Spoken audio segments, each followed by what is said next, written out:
déclare, c'est dans le désert de la vie que Dieu, dans sa sagesse, a placé les difficultés pour nous tester sur ce que nous croyons.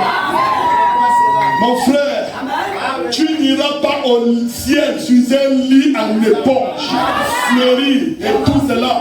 Non, le ciel n'est pas facile car nos pères ont souffert. Certains passent par l'eau, certains par le feu, certains passent par des accidents et tout. Mais tous passent par le sang.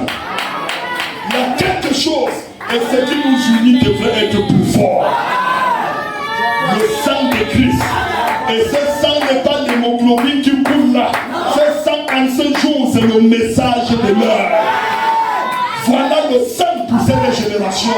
Car Jésus avait prédit dans sa prière, et dit, Père, donne-nous aujourd'hui notre pain de ce jour. Et ça ne s'arrêtait pas aux éléments naturels pour notre nutrition. Oui. Donne-nous aujourd'hui notre pain de ce jour. Délivre-nous du mal. Le pain de ce jour, c'est la nourriture spirituelle convenable pour notre jour. Jésus voulait qu'en chaque génération, il ne nous soit donné que le pain de notre jour. Et en ce jour, nous avons reçu un pain nouveau. Alléluia. Quand la foi vient de ce qu'on entend. Et ce qu'on entend de la parole. Ce n'est pas de la parole de Dieu. Parce que le musulman prête la parole de Dieu.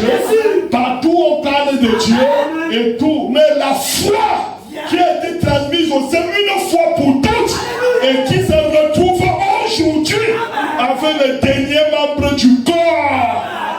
Cette foi vient de ce qu'on a entendu de la parole de Christ.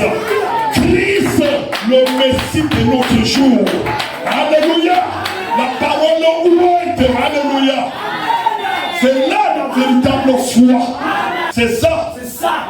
On devrait parcourir le désert en ayant avec nous la parole ouette. La parole ouette. C'est ça qui nous ouvre les yeux sur tout ce que le monde fait aujourd'hui.